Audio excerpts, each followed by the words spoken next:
గురుగారు వివాహాది శుభ కార్యక్రమాలలో సంకల్పం గోత్రం చెప్తూ ఉంటాం కదా, దీనివల్ల కలిగే ఫలితాలు ఏమిటి? వివాహం కానీ లేదా అనేక పలు సందర్భాలలో మీరెవరు అన్నప్పుడు తండ్రి తాత ముత్తాత వాళ్ళ పేర్లు చెప్పడం ఒక ఆచారం. వ్యాసం వశిష్ఠ నప్తారం శక్తే పౌత్రమకల్మషం పరాశరాత్మజం వందే శుకతాతం తపోనిధిం. తలుచుకున్నప్పుడు ఎవరి వ్యాసుడు అంటే వశిష్ఠుని మునిమనమడు ఇలా చెప్పుకుంటూ వస్తుంది శాస్త్రం, సంప్రదాయం, పురాణ విజ్ఞానం.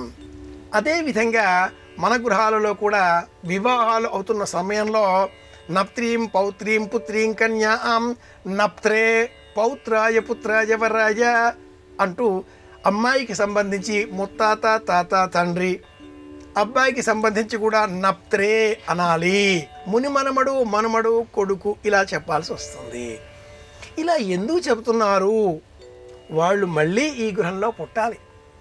7 తరాలకు ఒకరు ప్రతినిధిగా ఉన్నారు. గతించిన ఆ తండ్రి ముత్తాత తాత తండ్రి రాబోయే తరాలైనటువంటి కొడుకు మనమడు మునిమనమడు ఆ ముగ్గురికి ఈ ముగ్గురికి వెరసి ఇప్పుడు ఈ బాధ్యతగా పీటల మీద కూర్చుని వివాహం చేసుకునే వ్యక్తి లేక అమ్మాయి బాధ్యులవుతున్నారు.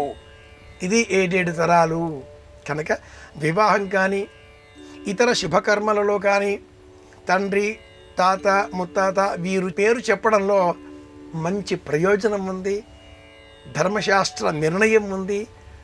గృహం కళకళలాడుతూ శోభించాలి, అందరికీ ఆనందం కలిగించాలి అంటే మట్టుకు గతించిన పితరులను తలుచుకోవడం తప్పనిసరి.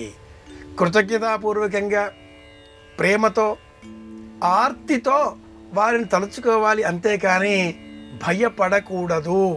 ఇది శాస్త్రం.